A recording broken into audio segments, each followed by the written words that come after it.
Bueno, como ya sabéis, el 6.2 en algunos bachilleratos no lo hemos podido ver con mucha profundidad, entonces he decidido hacer este vídeo para que así podáis tener el contenido grabado por mí para que yo os explique un poco el sentido de este tema. Es un tema bastante sencillo, de manera que no os preocupéis. En todo caso, si después de esta grabación, viéndola vosotros y vosotras en casa, tenéis alguna duda, pues lo podemos solventar perfectamente en clase, ¿vale? Lo importante es que veáis el vídeo completo, que no es nada largo, y bueno, que toméis vuestros apuntes como si estuviéramos en clase y ya os digo que si tenéis alguna duda, pues podéis preguntarme. Este tema ya sabéis que trata del reinado de Isabel II, exactamente igual que el primero, pero ya sabéis que el primero iba dedicado a los aspectos políticos y este segundo sobre todo a la economía y a la sociedad. De manera que ya sabéis que lo primero que tenéis que hacer es una introducción. En este caso, la introducción ya sabéis que ha de ser general, tenéis que hablar de aspectos generales de la etapa del reinado de Isabel II. Ya sabéis que siempre os va a servir cualquier introducción que tengáis ya hecha de este periodo. Fundamentalmente recordad que en este periodo, de manera general, siempre hay que decir que es el momento en el que acaba el antiguo régimen y el momento en el que empieza el liberalismo. Como es un tema dedicado a la sociedad y a la economía, sería conveniente que dijerais que progresivamente el liberalismo en economía hace que se vaya encaminando la economía al capitalismo y por otro lado la sociedad deja de ser estamental y empieza a funcionar con la sociedad de clases. Una vez hayáis hecho la introducción, en el PowerPoint veréis esta página que simplemente es para decir qué estructura tiene el PowerPoint, el contenido del PowerPoint, ¿vale? Esto es los conceptos básicos que tenemos que manejar en este tema. Por un lado, explicar bien las desamortizaciones, que ya sabéis que son dos, la de Mendizábal y la de Pascual Madoz, que tienen conexiones pero también diferencias. Luego, los aspectos económicos no hay que ahondar mucho, simplemente mencionarlos, porque bueno, no vienen explicitados concretamente en el tema, pero sí que sería bueno hablar de los aspectos económicos generales, pero que ya digo que de forma breve. Y luego de la sociedad sí que hay que explicar bien cómo se están formando en España estos grupos sociales. Bueno, esto que pone principios económicos generales del liberalismo, repaso, es para que vosotros, bueno, sepáis un poco cuáles son los conceptos que se manejan en el liberalismo económico en esta época. Son conceptos que deberíais haber estudiado en cursos anteriores. Si tenéis cualquier duda me preguntáis. En principio ya sabéis que el liberalismo lo que fomenta es el libre mercado, es también la propiedad privada, es un poco fomentar la industrialización para que, bueno, pues se dejara un poquito sobre todo para impulsar la industrialización a partir de la agricultura, ya sabéis, ¿vale? Entonces veis la posición librecambista, la posición proteccionista dentro de la libertad de mercado y Estado. En todo caso, si no entendéis algún concepto de estos, pues me preguntáis, ¿vale? Pero simplemente es a modo de repaso. Igual que esta, que también pone repaso, ¿veis? Pues tenéis que tener en cuenta que en España, a partir del siglo XIX, con la entrada del capitalismo liderada por los liberales, pues se va a producir la abolición de los señoríos y la abolición de los mayorazgos, que son las dos estructuras básicas del sistema feudal que daba sustento a este antiguo régimen económico. Bueno, ya empezaríamos con la desamortización. Después de la introducción, por tanto, lo primero que tenéis que hacer es, bueno, pues definir qué es la desamortización. Ya sabéis que el periodo de desamortizaciones se producen justo en el momento en que el Estado necesita dinero porque está metida en una guerra, que es la guerra carlista.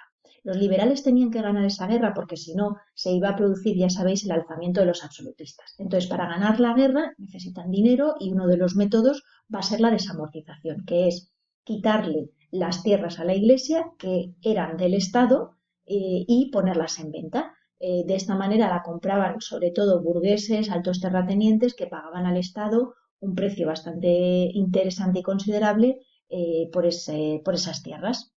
Después de decir la definición tenéis que recordar decir que también hubo desamortizaciones antes de la de Mendizábal, que va a ser la primera en el reinado de Isabel II. Godoy, el trienio liberal en el periodo del reinado de Fernando VII. También faltaría aquí José I, que lo tenéis en el tema, ¿vale? Si os vais al tema, ¿Veis? Aquí está la introducción, las desamortizaciones, explicamos bien el momento en el que estamos. Mendizábal y Pascual Madoz son las dos que vamos a tener que explicar, pero luego ya tenéis que citar los antecedentes, ¿de acuerdo? Entonces tenéis aquí que en el reinado de Carlos IV Godoy, ¿veis? José I, que no está en el PowerPoint, ¿vale?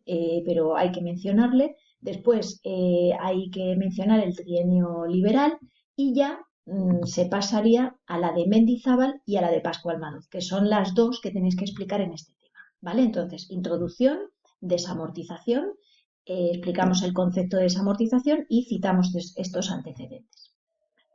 Lo tenéis también aquí en el PowerPoint, como bien explicado en el tema.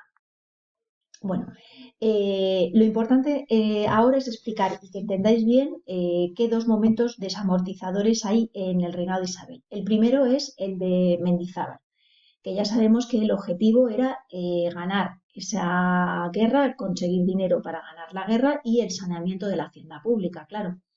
La característica fundamental de la desamortización de Mendizábal es que pone a la venta territorios del Estado que en ese momento poseía la Iglesia, ¿vale? Son propiedades de la Iglesia, con todos sus enseres y todos sus, no solo las fincas territoriales, sino los enseres, los edificios, todo el contenido de esos monasterios. Se hace mediante subasta y la consecuencia fundamental es que esas tierras pasan a la burguesía, a esa burguesía que de manera que a través de esta desamortización se va a enriquecer bastante. Como veis, esto va a perjudicar mucho a la Iglesia, se va a producir también una gran pérdida de patrimonio artístico que estaba dentro de estos monasterios, que muchas obras de arte empiezan a venderse en el mercado negro, otras caen totalmente en desidia y desgracia porque nadie las va a cuidar, ya que muchos de estos monasterios quedan completamente abandonados. Bueno, y estos ingresos económicos, como bien pone ahí, pues mantuvieron a Isabel en el trono, ya que ese dinero se utilizó fundamentalmente para ganar la guerra a los carlistas. Luego, el otro gran proceso desamortizador es en la desamortización de Pascual Madoz. Vale. Recordad que la desamortización de Mendizábal, os recuerdo que tenéis que concretarlo, se produce en el reinado de Isabel II, en la regencia de María Cristina, en el año 35-36. Os recuerdo que estamos, como ya hemos dicho, en plena guerra carlista y es el momento en el que María Cristina se ve obligada a darle el poder a Mendizábal y a José María Calatrava, que son ambos liberales progresistas, ¿vale? En este caso, la desamortización de Pascual Madoz es el momento en el que vuelven los progresistas. Os recuerdo que sería 1854-1856, que es lo que se conoce como periodo de bienio progresista dentro de ya el reinado efectivo de Isabel II, ¿vale? El objetivo vuelve a ser lo mismo, conseguir dinero para el Estado, para sanear la hacienda pública, para rebajar la deuda pública que también tenía el Estado español. Y también, bueno, pues para culminar ese proceso desamortizador que habían iniciado los anteriores progresistas, como ya hemos mencionado, con Mendizábal.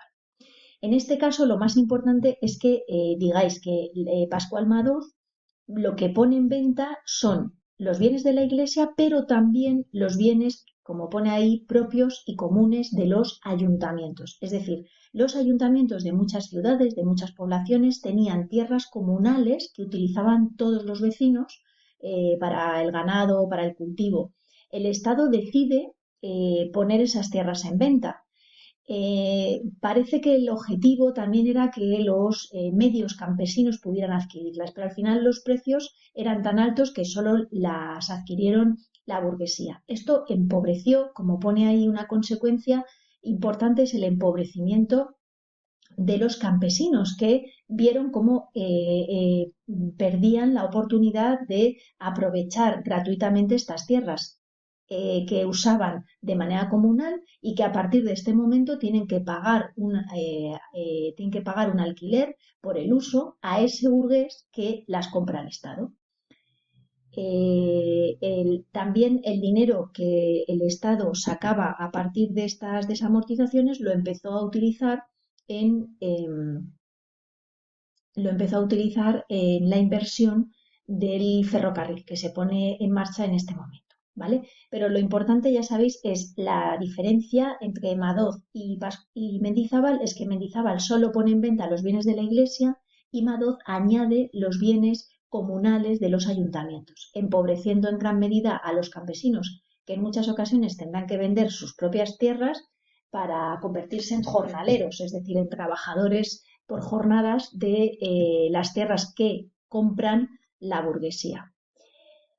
Las consecuencias fueron fundamentalmente negativas y al final no sacaron tanto dinero como esperaban los progresistas con este procedimiento, y lo peor también, que esto es muy importante que lo anotéis, es que la burguesía en España, al enriquecerse con estas tierras, empezó a vivir, se puede decir, de las rentas de estas tierras, ¿no? No pasó como en otros países europeos en los que la burguesía provocó el inicio, a través de sus negocios y de sus emprendimientos, pues el inicio de la industrialización. En España ese impulso de la burguesía no va a existir, porque la burguesía se va a enriquecer con el alquiler de estas tierras, de manera que no va a ser una burguesía emprendedora que fomente el inicio de la revolución industrial, como sí pasó en Inglaterra, en Francia o en el norte de Europa. Os pueden poner diferentes fuentes históricas con respecto a las desamortizaciones. Por ejemplo, esta, que es un mapa en el que se ve, bueno, de qué manera la desamortización de Madoz, pues puso en venta el precio de diferentes fincas, eh, y cuántos reales costaron en cada lugar de España, ¿no? Los resultados, como bien hemos dicho, bueno, pues fueron más negativos que positivos, ¿no? La nobleza mantuvo su posición económica, la burguesía terrateniente, ya hemos dicho que se enriqueció, y las clases populares se vieron perjudicadas. Económicamente sigue aumentando la deuda pública, es decir, que no se reduce. Sí que una cosa positiva fue el aumento de la producción agrícola, porque se puso grandes lotes de tierra a cultivar y esto hace que aumente la producción. Eh, También, bueno, aumenta los campesinos sin tierra que se convierten en jornaleros. Otra fuente histórica que os pueden poner, que son estos cuadros de datos absolutos de las desamortizaciones y los cambios que hubo en la agricultura. Esta también la han puesto en alguna ocasión en la EBAU, en la que a través de un cuadro de barras pues se ve la evolución de la venta de bienes eclesiásticos y civiles. Aquí se ve muy bien cómo esta es la de Mendizábal, entonces veis que es muy alta la de eclesiástica, y sin embargo aquí, que es la de Madoz, es más alta la de los bienes comunales de los ayuntamientos, igual que en el último periodo del reinado de Isabel. Bueno, aquí tenéis los antecedentes, veis, aquí sí que he puesto a José I, que sería como lo tendréis que redactar, y luego ya explicáis lo que acabamos de decir, la desamortización de Mendizábal, que es como la tenéis en el tema, y luego la de Pascual Madoz. A partir de este momento ya tenéis que hablar de la economía. De forma muy, muy resumida, pues explicáis cómo España siempre ha estado con retraso con respecto a la industrialización por la inestabilidad política. Esta etapa que ya hemos explicado anteriormente es una etapa en la que hay mucha pugna política, corrupción, cambios de gobierno que no van a favorecer una estabilidad económica ni tampoco la industrialización. Como sectores importantes siempre va a haber la industria textil en Cataluña, la industria siderúrgica primero en Málaga y luego ya repartida en el norte de España, y la puesta en marcha del ferrocarril, que es lo que impulsa la industrialización. Aquí tenéis la industria catalana un poquito para que veáis en qué consistió, también la siderúrgica, y por último un poquito el apunte del ferrocarril en España, que sobre todo empieza a partir de el bienio progresista, con leyes que fomentan su puesta en marcha, sobre todo a través de la desamortización, que es lo que les da el dinero. Bueno, y luego tenéis aquí ya lo referente al tema de la sociedad, cómo se pasa de grupos estamentales a las clases. Y bueno, es fundamental entender que son los derechos individuales y la diferenciación social por mérito y por la cantidad de riqueza lo que va a provocar el cambio social. Si os parece bien, en el siguiente vídeo os cuento un poco más detenidamente lo que tenéis que